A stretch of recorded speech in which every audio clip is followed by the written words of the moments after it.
Cara menghadapi penindasan yang parah. Menghadapi penindasan yang sedang terjadi. Menghadapi penindasan di dunia maya, cyberbullying, menghadapi penindasan parah yang berulang menengahi ketika ada yang mengalami penindasan. Mencegah penindasan. Menghadapi penindasan, bullying, tentunya bukanlah situasi yang menyenangkan. Kamu mungkin merasa tidak aman, sedih atau tertekan. Penindasan yang dialami juga mungkin membuat kamu enggan pergi ke sekolah. Akan tetapi, ada langkah-langkah yang dapat kamu ambil untuk menghadapi penindasan yang terjadi. Jika penindasan yang terjadi cukup parah, pastikan kamu selalu menceritakannya pada orang dewasa untuk membantumu menangani situasi yang ada. Metode 1. Menghadapi penindasan yang sedang terjadi. 1. Diamlah sejenak dan jangan langsung mengambil tindakan. Ketika kamu menghadapi penindasan, kamu mungkin merasa panik dan tidak dapat berpikir dengan jernih. Oleh karena itu, bernapaslah dalam-dalam sebanyak beberapa kali dan perhatikan apa yang sedang terjadi padamu. Penting untuk bernapas dalam-dalam agar kamu bisa merasa lebih tenang. Dengan mencoba mengamati apa yang terjadi, kamu bisa mengenali dan melabeli apa yang sebenarnya terjadi. Ini dapat membantumu mengambil langkah selanjutnya. 2. Cobalah tunjukkan ketegasan atau kekuatanmu. Terkadang, pelaku penindasan akan mundur jika kamu menunjukkan ketegasan atau keberanian. Tataplah pelaku tepat di matanya dan sebisa mungkin tunjukkan ketegasan atau kekuatan dirimu. Dengan kata lain, cobalah berdiri dengan tegak dan jangan tampak lesu. Cobalah latih ketegasan atau pendirianmu dengan berdiri di depan cermin, dan tataplah dirimu sendiri dengan tatapan yang tegas. 3. Beritahu pelaku penindasan apa yang kamu inginkan darinya. Setelah kamu mengetahui dan memperhatikan apa yang terjadi, kamu dapat menentukan apa yang harus terjadi selanjutnya. Kamu mungkin tidak bisa begitu saja membuat pelaku melakukan apa yang kamu inginkan, namun terkadang dengan memberitahu apa yang kamu inginkan, penindasan yang terjadi dapat dihentikan. Sebagai contoh, kamu dapat mengatakan, "Aku ingin kamu berhenti melemparkan kertas ke arahku. Kamu pikir itu lucu, tetapi kupikir itu tidak lucu. Berhentilah menggangguku." Sebagai alternatif, kamu dapat mengatakan, misalnya, "Aku tahu kamu menertawaiku. Aku ingin kamu berhenti menertawaiku." 4. Tetaplah tenang. Pelaku penindasan membuatmu marah. Biasanya, pelaku mengharapkan tanggapan seperti itu sehingga ketika kamu marah, tentunya kemarahanmu hanya akan membuatnya merasa bangga dan puas. Oleh karena itu, cobalah untuk tetap tenang dengan bernapas dalam-dalam ketika penindasan terjadi. Kamu juga bisa mengejutkan atau menanggapinya dengan lelucon. Tanggapan dengan lelucon dapat mematikan penindasan yang ia lakukan, karena tanggapan yang didapatkan tidak sesuai dengan harapannya. Sebagai contoh, jika seseorang terus melemparimu dengan bola kertas ketika pelajaran berlangsung, kamu bisa mengatakan, "Seburuk itukah lemparanmu sampai tidak bisa masuk ke tempat sampah?" 5. Carilah bantuan. Meskipun kamu terdorong untuk sekadar melarikan diri tanpa pikir panjang, ada baiknya kamu berpikir sejenak tentang tempat yang dapat membuatmu merasa nyaman. Jika kamu lari begitu saja, pelaku penindasan dapat mengikutimu. Akan tetapi, jika kamu lari ke tempat yang aman, penindasan yang terjadi dapat dihentikan. Sebagai contoh, kamu dapat lari ke kelas yang ditempati oleh orang-orang. Pilihan lainnya adalah masuk ke ruangan yang sedang ditempati oleh orang dewasa. 6. Catatlah penindasan yang kamu alami. Seusai sekolah, tuliskan apa yang terjadi menurut sudut pandangmu. Dengan begini, ketika kamu menceritakan apa yang kamu alami pada orang dewasa, ada sesuatu yang dapat ditunjukkan. Jika penindasan terjadi lebih dari satu kali, cobalah cantumkan informasi perkiraan waktu kejadian, tanggal dan jam. Ada baiknya kamu mencatat detail kejadian karena beberapa sekolah memandang tindak penindasan sebagai sesuatu yang terjadi berkali-kali dan berulang. Metode 2. Menghadapi penindasan di dunia maya, cyberbullying. 1. Manfaatkan teknologi yang ada. Karena penindasan dapat dilakukan melalui perangkat elektronik, kamu juga dapat menggunakan teknologi untuk mengatasinya. Banyak ponsel dan situs web yang memiliki fitur untuk memblokir orang-orang yang bersikap kasar padamu. Sebagai contoh, kamu dapat memblokir pesan dan panggilan masuk dari orang-orang tertentu di ponsel. Pada situs-situs web seperti Facebook, cobalah batalkan pertemanan dan atau blokir orang yang mengganggumu. 2. Jangan layani pengganggu. Pelaku penindasan di dunia maya atau internet terkadang disebut sebagai troll. Kamu mungkin pernah mendengar istilah tersebut. Dalam kaitannya dengan dunia maya, ada pepatah bahasa Inggris yang mengatakan "Don't feed the trolls", kurang lebih artinya jangan layani pengganggu. Ini artinya pelaku penindasan tidak mendapatkan kepuasan dari perilakunya, jika korban penindasan tidak menanggapinya sama sekali. Cobalah abaikan orang yang mencoba menindasmu. Jika seseorang menindasmu di situs tertentu, sebisa mungkin jangan kunjungi situs tersebut agar kamu tidak perlu membaca kiriman-kiriman penuh kebencian yang ia kirimkan. Dengan begini, kamu pun tidak akan terdorong untuk menanggapinya. 3. Catat atau simpan bukti penindasan. Seperti halnya penindasan yang terjadi di dunia nyata, ada baiknya kamu menyimpan dan menyiapkan bukti terjadinya penindasan. Simpan surel-surel dan pesan-pesan yang dikirimkan oleh pelaku, dan bahkan cuplikan layar atau screenshot dari penindasan-penindasan yang terjadi. Selain itu, catat pula tanggal dan waktu kejadian. Ini dilakukan untuk memudahkan pihak situs dan perusahaan dalam menghentikan pelaku penindasan, karena kamu bisa memberikan informasi-informasi tersebut. 4. Laporkan penindasan yang terjadi. Kamu bisa melaporkan penindasan yang terjadi pada pihak situs web, jika penindasan terjadi pada situs media sosial, misalnya. Kamu juga dapat melaporkannya pada pihak sekolah, jika kamu tahu pelaku penindasan adalah murid atau seseorang dari sekolah.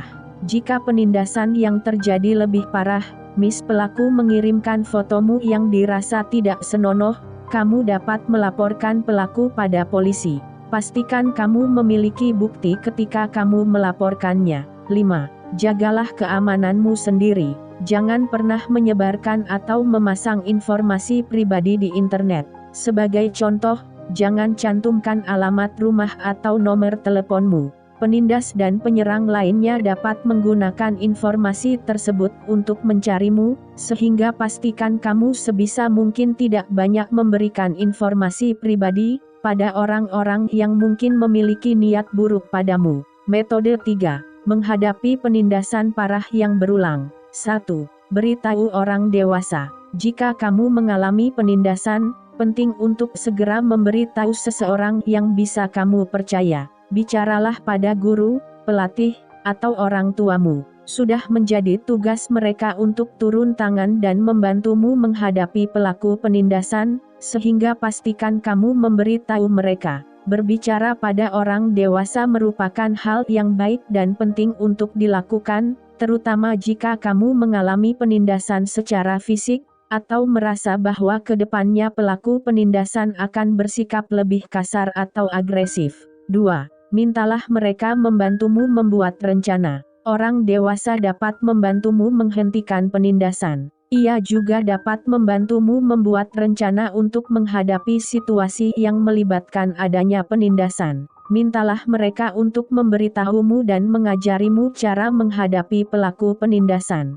Sebagai contoh, orang dewasa dapat membantumu mencari cara agar kamu tidak sendirian ketika melewati lorong kelas. 3. Tetaplah berkelompok atau bersama dengan teman-teman yang lain. Pelaku penindasan sering kali menjauhkan korbannya dari orang-orang lain, atau mencari korban yang sedang sendiri, ketika ingin melakukan penindasan. Jika kamu sering kali pergi sendiri, kamu lebih berisiko menjadi target penindasan. Oleh karena itu, cobalah untuk berjalan ke kelas bersama teman-temanmu, atau diamlah di tempat-tempat yang berada dalam pengawasan guru. Jauhilah tempat-tempat yang kamu anggap sepi atau kosong. Sebagai contoh, Jika gimnasium biasanya kosong setelah jam sekolah berakhir, cobalah untuk tidak pergi ke sana dan kunjungilah tempat lain, Miss Perpustakaan. 4. Cobalah berteman dengan orang lain. Jika kamu bukan orang yang terbuka atau sulit bergaul, memiliki teman baru mungkin menjadi hal yang menantang. Tidak masalah jika kamu merasa malu ketika mencoba berkenalan dan berteman dengan orang lain. Akan tetapi, adanya teman membuatmu tidak rentan mengalami penindasan. Selain itu, dengan adanya teman-teman, kamu pun dapat mengobrol dan mengakrabkan diri dengan mereka di antara jam pelajaran. Cobalah bicara pada seseorang di kelasmu atau di klub yang kamu ikuti. Kamu dapat menceritakan apa yang kamu lakukan untuk memulai percakapan.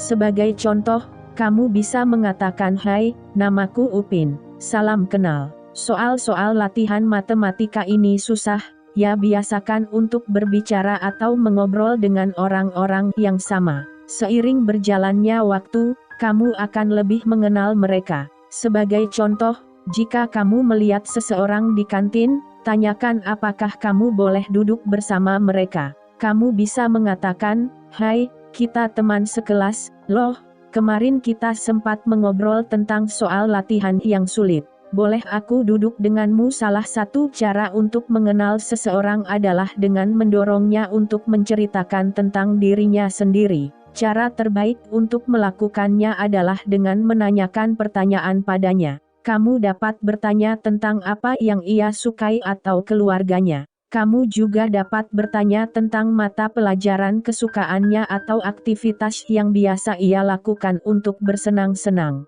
Jangan lupa untuk bersikap baik pada orang lain. Dengan berbuat baik, orang lain akan semakin menyukaimu. Sebagai contoh, tunjukkan catatan kelas yang kamu tulis pada temanmu jika ia tidak bisa datang ke sekolah, atau bantulah temanmu untuk memahami dan mengerjakan tugasnya jika ia merasa kesulitan. 5. Tanyakan apakah kamu diizinkan untuk pindah sekolah. Jika situasi yang dihadapi sangat buruk, tanyakan apakah kamu diizinkan untuk pindah sekolah. Meskipun bisa dilakukan, langkah ini mungkin terbilang sulit, terutama jika kamu bersekolah di kota yang menerapkan sistem rayon atau cluster. Murid dari sekolah cluster 3 terkadang tidak dapat dipindahkan ke sekolah cluster 1. Mintalah orang tuamu untuk berbicara pada dewan atau kepala sekolah agar kamu dapat pindah ke sekolah lain. Going to a new school can give you a fresh start. Jika kamu tinggal di Amerika Serikat, kamu bisa pindah ke charter school, sekolah yang statusnya berada di antara sekolah negeri dan sekolah swasta, meskipun mungkin prosesnya agak sulit jika perpindahan dilakukan di tengah semester atau tahun. Di Indonesia, salah satu pilihan yang dapat kamu ambil adalah pindah ke sekolah swasta. Ada baiknya kamu meminta orang tuamu membantu mencari pilihan yang tepat. Metode 4. Menengahi ketika ada yang mengalami penindasan. 1. Jangan ragu untuk angkat bicara. Jika kamu melihat ada seseorang yang mengalami penindasan, beritahu pelaku untuk berhenti menindasnya. Memang diperlukan keberanian untuk dapat menengahi seperti itu, namun dengan begitu kamu bisa menjadi pahlawan bagi korban penindasan. Terkadang, pelaku akan berhenti menindas meskipun hanya ada satu orang yang berani angkat bicara dan membela korban. Sebagai contoh, kamu bisa mengatakan, "Hei, tinggalkan dia. Memang apa yang dia lakukan padamu sampai kamu menindasnya seperti itu?" 2. Jangan menjadikan penindasan sebagai tontonan. Meskipun kamu tidak menengahi atau menghentikan penindasan, penting untuk tidak mendorong atau mendukung penindasan yang terjadi. Ini artinya, kamu tidak boleh ikut menertawakan seseorang yang mengalami penindasan. Jika kamu hanya menonton dan tertawa, kamu pun ikut melakukan penindasan, karena kamu menjadikan penindasan tersebut sebagai tontonan, pelaku pun akan merasa didukung. Bahkan sekadar berdiri dan menonton tanpa tertawa dapat dianggap sebagai dukungan untuk penindasan yang terjadi karena kamu menjadikan penindasan pada korban sebagai tontonan. Ini tidak berarti bahwa kamu harus pergi begitu saja. Jika kamu tidak berani untuk menghentikan penindasan atau menengahi kedua pihak, ikuti langkah selanjutnya. 3. Beritahu orang dewasa. Jika kamu tidak ingin menengahi sendiri, bicaralah pada orang dewasa. Carilah orang dewasa di kelas terdekat, atau laporkan pada konselor sekolah. Dengan begini, ada orang dewasa yang dapat menengahi dan menangani situasi. Metode 5. Mencegah penindasan. 1. Bangunlah kepercayaan diri. Pelaku penindasan cenderung menyerang anak-anak yang tidak percaya diri. Jika kamu bisa membangun kepercayaan diri, kamu dapat mencegah terjadinya penindasan pada diri sendiri di masa mendatang. Tunjukkan pose kekuatan. Beberapa penelitian menunjukkan bahwa dengan bersikap percaya diri, kamu dapat membangun kepercayaan diri. Umumnya, ketika menunjukkan pose kekuatan, kamu membuat dirimu tampak lebih besar atau kuat. Sebagai contoh, kamu dapat berkacak pinggang dan melebarkan kedua kaki untuk menunjukkan pose kekuatanmu. Jangan lupa angkat kepalamu. Cobalah tahan pose yang membuatmu merasa lebih kuat tersebut selama 2 menit. Kuasai keahlian-keahlian baru. Cara lain untuk membangun kepercayaan diri adalah dengan menguasai keahlian baru. Ketika kamu semakin menguasai keahlian tersebut, kepercayaan dirimu akan meningkat. Berolahragalah atau bergabunglah dengan tim olahraga. Olahraga dapat membuatmu merasa lebih kuat dan percaya diri. Selain itu, kamu juga sebaiknya berolahraga agar tubuhmu sehat dan kepercayaan dirimu pun dapat meningkat. Jika kamu merasa perlu melindungi diri sendiri, olahraga bela diri dapat menjadi pilihan yang tepat. 2. Kembangkan kemampuan komunikasi. Kemampuan komunikasi merupakan caramu berinteraksi dengan murid-murid lain dan para guru. Pada dasarnya, kemampuan ini berkaitan dengan caramu menunjukkan diri sendiri pada orang lain.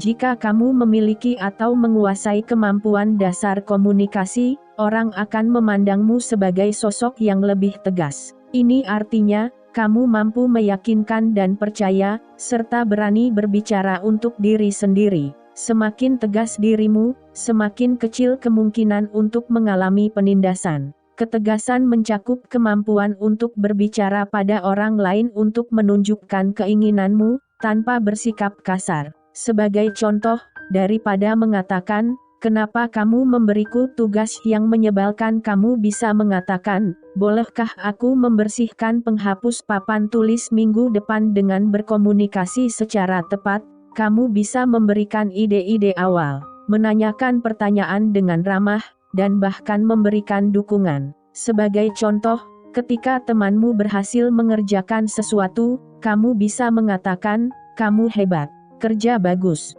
3. Doronglah empati. Adanya empati membuatmu mampu merasakan apa yang orang lain rasakan. Agar bisa berempati, kamu harus mendengarkan apa yang orang lain alami dan mencoba memahami luka yang ia rasakan. Meskipun terkadang sulit untuk mendorong empati, penindasan kemungkinan tidak akan terjadi jika setiap murid bisa saling berempati terhadap satu sama lain. Perhatikan orang-orang di sekitarmu. Langkah pertama untuk bisa berempati adalah dengan memperhatikan orang lain di sekitarmu. Lihatlah wajahnya untuk mencari tahu apa yang sedang ia rasakan. Biasanya kamu bisa mengetahui bahwa seseorang sedang marah ketika kamu melihatnya. Dahinya mungkin berkerut, matanya berair, atau wajahnya tampak memerah. Bicaralah dengan orang tersebut. Jika kamu melihat seseorang tampak sedih atau gundah, tanyakan kabarnya. Kamu bisa mengatakan, "Hei, ada apa? Kamu tampak lesu." Setelah itu, dengarkan jawabannya dengan baik. Meskipun kamu tidak merasakan apa yang orang lain rasakan, penting untuk tetap menunjukkan simpati atas apa yang ia hadapi. Ini artinya kamu perlu menanggapi ucapannya dengan ramah. Sebagai contoh, jika temanmu bercerita padamu, "Kabarku buruk, anjingku sedang sakit," kamu dapat mengatakan, "Ah, sayang sekali. Aku pun pasti merasa sedih jika anjingku sakit. Aku tahu kamu pasti sangat sedih saat ini." 4. Jangan membalas dendam. Penindasan yang kamu alami mungkin membuatmu ingin melampiaskan kemarahan. kamu juga mungkin terdorong untuk mengancam balik pelaku penindasan. Akan tetapi, jika kamu melakukannya, kamu pun akan menjadi pelaku penindasan dan masalah yang ada akan semakin panjang. Selain itu, pembalasan yang kamu lakukan dapat memicu pelaku penindasan untuk semakin menyerangmu. Hal itu tentunya hanya akan membuatmu semakin terluka. Jika kamu mencoba membalas dendam, kamu pun akan ikut disalahkan meskipun pelaku penindasan yang terlebih dahulu mencari masalah.